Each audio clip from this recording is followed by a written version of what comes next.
they're trying their best to bring Malcolm back, to use him, to lure you in to your own slavery. The enemy don't care what you do as long as you are unacceptable to God. Let me give you an example. Y'all remember when the minister gave us our name? Yes, sir. And you remember the white man said, well, you got to go to court. You got to get a court order, change your name. Am I right? Why? Because that name represented freedom.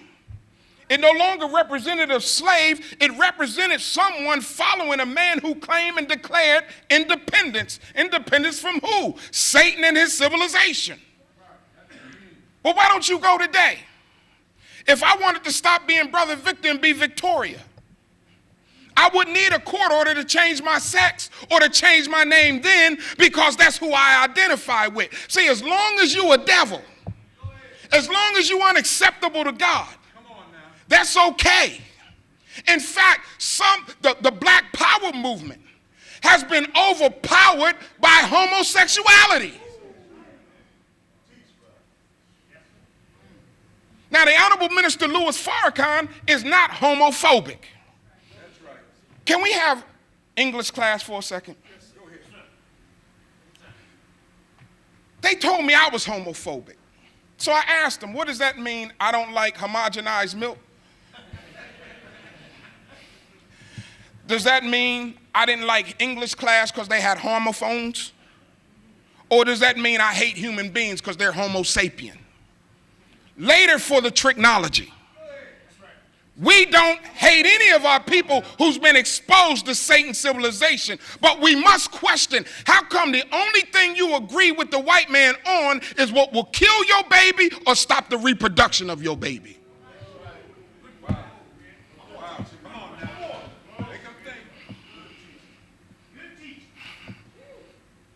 See, we have to stop looking at the death control plan that has been remanufactured now.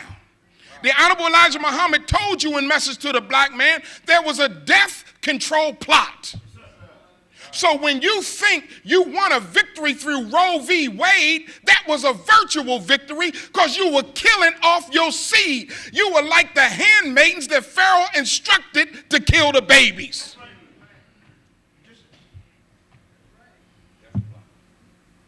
There's a death plot going on.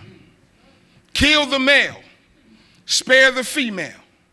But not only is the female being spared, she's being made immodest. She's being left unprotected. And while I'm making this point, I want everybody to pull your cell phone out right now. I want you to Google something. Because the bottom line, they're trying to get the black man away from the protection of himself and his family. This is a divine problem, so we need a divine solution. Because the God now has come to make us independent of this type of thinking. They don't want the black man with the black woman. Now I want everybody to Google right now. I'll wait too. Google black male and black female. Tell me when you did that.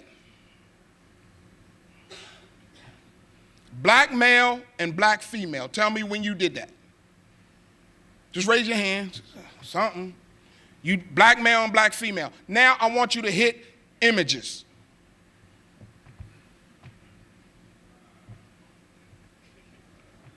What do you see? White men with black women.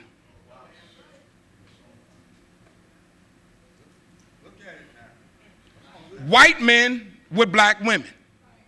In the virtual world, the enemy has put in what is called algorithms. And it's based off of what he sees in the thinking of the people. So if he can get you on his platform, now you off the path because now you're able to be attacked on his platform. This is why he's so upset he cannot stop Farrakhan. Facebook did not make Farrakhan. God made Farrakhan in the womb. to help the Honorable Elijah Muhammad for a time like this.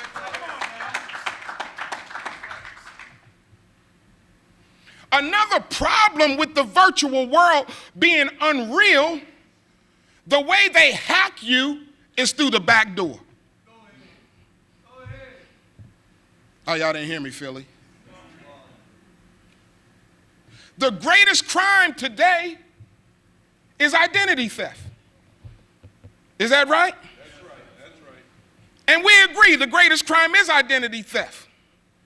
That's why we have to speak out against those calling themselves Jews and are not, but are of the synagogue of Satan. In Pittsburgh, a few months ago, they had a shooting at the synagogue. We weren't happy about that. That's right. Because we're not for the taking of innocent life. And we leave it go with that. We don't try to justify it. We don't try to dress it up and say what happened or whatever, because first of all, Farrakhan's followers don't do anything like that. Huh? That was a white boy who happened to walk into jail, by the way. That was your people. Yet your biggest threat is Farrakhan. The biggest threat is not the black identity extremists.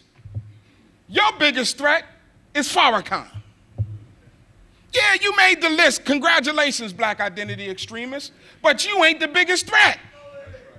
The biggest threat is the one who tells the whole truth and nothing but the truth.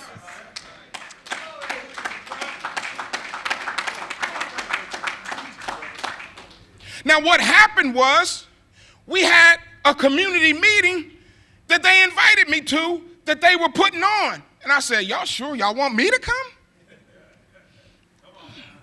Gee, fella, why not? I gave them the explanation.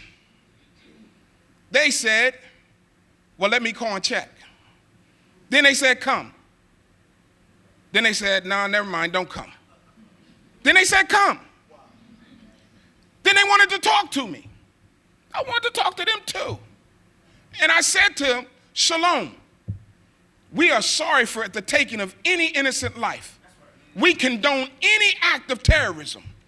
Because this is not the life-killing teachings of the Most Honorable Elijah Muhammad. This is the life-giving teaching of the Honorable Elijah Muhammad under the leadership of Louis Farrakhan.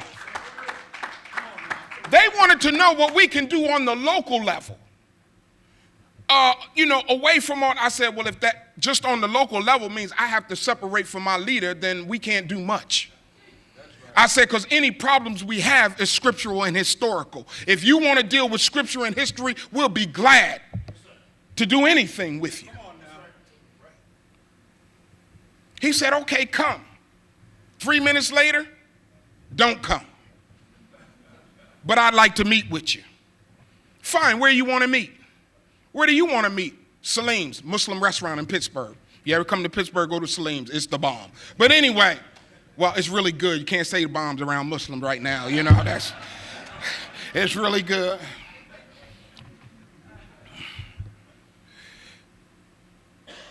So he said, okay. So the day before the meeting, all of a sudden he got real busy. And then text me, why don't you call me sometimes after Thanksgiving? I said, no. You call me when you ready/available. And then we can meet. Well, the black pastors found out about this in Pittsburgh. And they called the Jews to the carpet. Now they want to know, what manner of black people is this? You standing up for this Muslim. It ain't the black people standing up for the Muslims. It's God standing up in the people for the Muslims. See, because what is happening is, we don't understand that a beast a dragon was going to spew a flood. And the Honorable Elijah Muhammad said that flood was the propaganda in the media. But the earth will swallow up the flood. And now the people are becoming awake. And by them becoming awake, they said, if Brother Victor can't come, we ain't coming. All praise is due to Allah. Because what Elijah Muhammad said is true. He said Farrakhan would trip up every trap that the white man had, and he would not get caught in one of them. So every time, Negro man, you think Farrakhan made a misstep, he was guided by God ahead of time because our messenger gave us a message for the future, not the past. You go in the Bible and Quran looking for what we're doing. Well, we far surpass that type of information. It's no longer prophecy as we're fulfilling it. Is everybody all right? Yes, sir.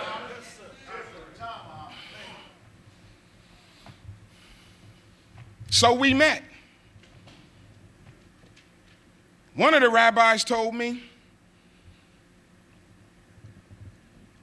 I had to back up from the rhetoric of Farrakhan. I said rhetoric would mean it has no impact, and it would be untrue. Huh? It could be true or false. I said, but our problem is historic and scriptural. I said, better yet, why don't we do this? The Honorable Minister-Louis-Farrakhan has put out a challenge to your community.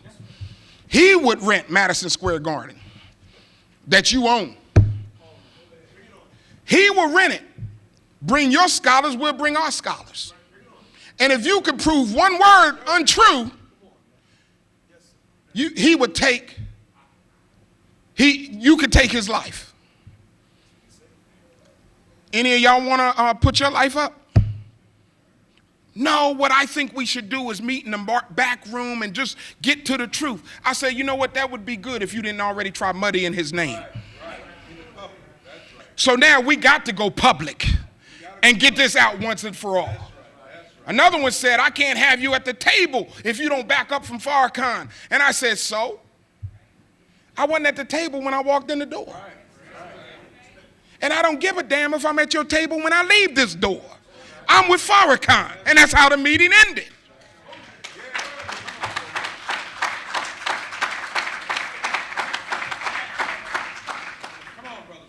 They try to use virtual victories.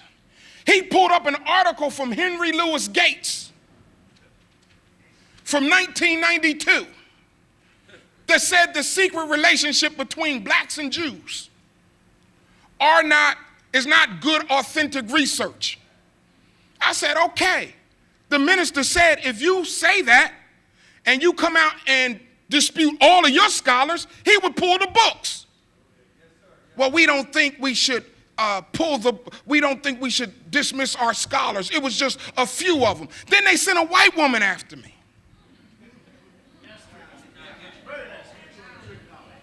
It's only the last trick if you can be fooled. Can the devil fool a Muslim? Oh, good, we're in the same place. All right, good. She wanted to give me the difference between racism and anti-Semitism. I want you to hear me good. She said racism has to do with the poverty and classism, but anti-Semitism have to do with the affluent and the well-to-do successful people who are victimized because they're successful. So my question was, so because we poor niggas, we different? I said, how come you're a pastor, how come you're not using the book as your guide? We're told what this is all about. So I had to go into why the Jews plotted against Jesus from resurrecting a man. And you know this is a Jesus right now. You know he is the Jesus who can call 1 million people on different occasions. And if he called 1 million, he's already attracted 1 billion because what they did in the virtual world by projecting his image.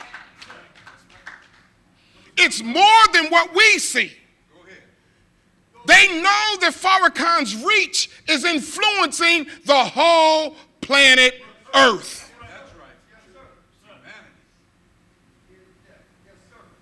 Sisters, y'all doing a sewing class, right?